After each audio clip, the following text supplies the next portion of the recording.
welcome to your homepage. Why homepage? For a couple of reasons. First, each time you log into the portal, you are directed here. It doesn't matter what you were doing at the end of your last session. Even if you were filling out a form at the time that you logged out, you will still be directed here next time you log in. Second, this is where you will find your projects. There are 3 parts to the window. Here at the top, we have the title bar. Here on the left side, we have the side navigation bar, or sidebar. And here, we have the main work area. The title bar, the black band you see running across the top of the window, contains links to pages and drop-down menus. The contents of the title bar never change, but the appearance can vary depending on the size or magnification of the window. Maybe you have the magnification increased to 150%. As we increase the magnification, you can see here that the sidebar has disappeared, as well as the links to the different pages. But don't worry, they're still accessible through these drop-down menus on either side. The one on the right will bring back the page links, and the one on the left will bring back the sidebar. So I'll put the magnification back to 100%. Now size. Maybe you have multiple windows open and have reduced the sizes to be able to see all of them at the same time. Watch how the title bar and sidebar change as I reduce the window size.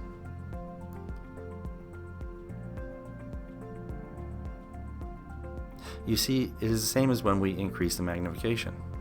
Okay, so let's increase the size back to where we had it. On the left side of the title bar, we have some page links. Clicking either of these two will take you to the home page. For example, if you're filling out a form and need to refer to information in another submission, you can click either of these two to return straight to the home page. From there, you can find the project with the desired information. Clicking Contacts will open up a contacts page that you can use as an address book. Click here on Add Contact, enter the information, and click Save. The next option is the Help drop-down menu. The first link opens a page with information to contact Veritas. The second will open up the Help page, where currently you can access an array of quick guides, short visual guides to performing tasks. Let's take a look at one for example. My browser settings are set to open the links in a new tab. Yours may be configured differently. Click on Adding a Contact. You see the title page, which displays the manual version, and the quick guide topic. If you scroll down, you can see that the quick guides are step-by-step explanations comprised of a series of screen captures with text and graphics. Everything I discuss here in this video is contained within the quick guides. So we'll close this and we'll go back to the Help drop-down menu. The frequently asked questions and templates pages are still under development at the time of this recording. Clicking About will open up a page with the information regarding Veritas IRB's attributes and services offered. On the right side of the title bar, you will find your name. Click on it and it will drop down the user menu. There are 2 page links and the logout command. Change password page, pretty self-explanatory. Type in the details and click Change Password. Personal details. Here you will find the information you provided when registering your account. This information is used to autofill application forms, so please take a moment at this time to ensure that the information is up to date and accurate. Make any necessary changes and click Change Details. There's an important feature nested in this page. Unavailable. Say for example you are heading to Thailand for a 2-week vacation and will be off the grid. Come here and toggle on Unavailable and click Change Details. While unavailable, any other user who attempts to share a form with you or request a signature from you will see an alert that states User is not available. Be sure to uncheck the box when you return and click Change Details. The last item in the drop-down menu is the logout command. So that is the title bar. Next, we'll look at the sidebar. The sidebar contains these square tiles called action tiles. Clicking one will execute a command. They are well labeled and are pretty self-explanatory, but a few will require explanation as we go along. The action tiles available will change depending on the content of the work area. Here at the home page, the action tiles will relate to project level functions, such as create, delete, duplicate, and transfer, as well as folder level actions, create and delete. When you are navigating a form, for example, you will have action tiles related to form functions, such as share and print. There will not be any action tiles related to folders or projects. The work area is where the project and form information are displayed. I'll switch over to another account and show you what a populated homepage will look like. Here we see what the homepage looks like with folders added and projects created. At this time, I would point out that the homepage is much like your desk. You can have a bunch of loose projects lying around, or you may have a pile of folders that contain one or more projects. Where you get to decide how you want to organize items on your desk, similarly, you get to decide how you want to organize your projects within Concierge. There's no right or wrong way, it is up to you as to how you want it to be organized. I would suggest, though, that if you will have collaborators, that you establish a system with them for naming and organizing. Standardize your home pages as much as possible. Be clear in your roles and ensure that permission settings are appropriate. We'll cover that more later when we discuss sharing. Here's your desk. You have your loose projects here and your pile of folders here. If you want to add another folder, say for example for Phase 4 studies, click the Create Folder tile in the sidebar. A pop-up window will appear where we will enter the name for your folder and click Create. There, now we have a new folder for Phase 4 studies. Conversely, you can delete a folder. Click the Delete Folder action tile in the sidebar. Choose the folder you wish to delete from the drop-down list and click Delete. Like most deletes, you'll be prompted with an "Are you sure?" message. Click Yes, and it's gone. You can order your project lists according to any of these criteria, ascending or descending. These folders at the top are standard built-in folders. They cannot be moved, deleted, or renamed.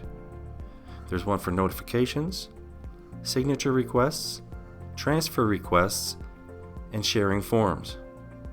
Let's have a look at the one for notifications. The number you see displayed in the box represents the number of unread notifications in the folder. And when you open the folder, those unread notifications are highlighted yellow. Click on the message and a pop-up window appears with the message in it, often with the option of viewing the form associated with the notification. Some notifications will have a document as an attachment that you can download. Click on the paperclip icon to view the document and access the download button. Like your project lists, you can order your notifications according to these criteria. You can also search your notifications using this search engine. Perhaps you want to view all the notifications generated for a particular study. Enter the search criteria, either by word or by dates, and click Search. Maybe by project name,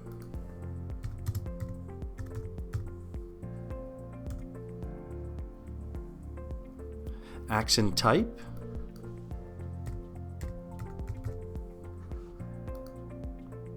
or a range of dates. You can just use the pop-up calendar to input the dates and click on Search. You can even use more than one criterion. You could then search for signature requests within a time frame.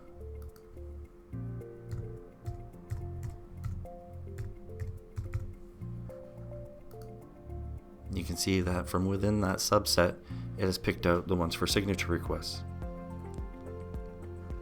Okay, so we'll clear the search criteria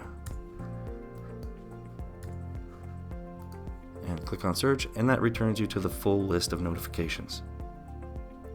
Once you click on a notification, the yellow highlight disappears, as you can see here, and it is marked as being read with this green check mark. You can click the check mark to toggle between read and unread. So when we toggle it, it highlights the message yellow, the check mark, and returns to it black. Click it again, it's now marked as red, and the check mark is green. Click the flag to toggle it on for important notifications, or click the X to delete it. Again, it prompts you, do you want to remove this item? Click on OK. You can perform these on individual notifications or as a bunch by making multiple selections here. You can see that when you've selected more than one notification, a set of buttons appears for performing these actions on multiple selections.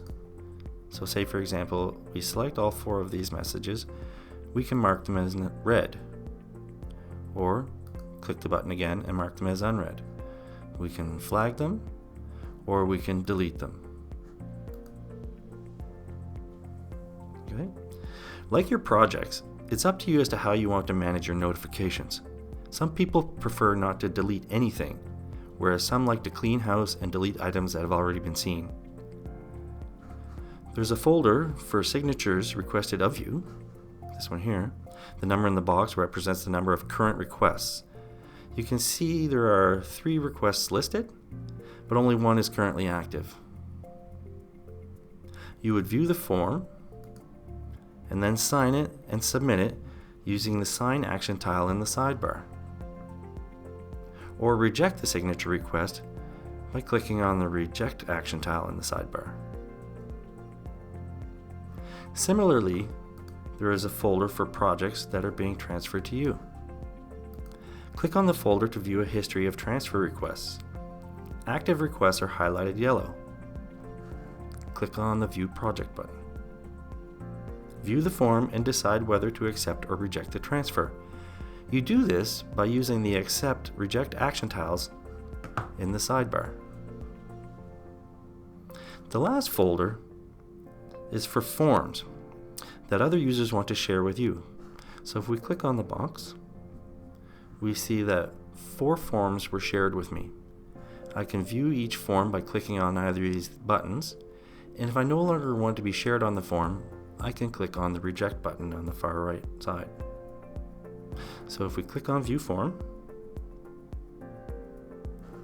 we decide that we want to keep it, we do nothing. The form will stay in your shared folder.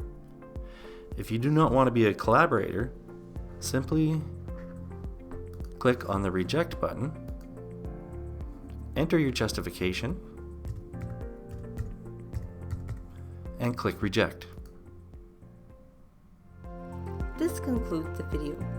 If you have any questions or comments, please contact your assigned point of contact or email us at infoirb@veritasirb.com. We will be pleased to assist you.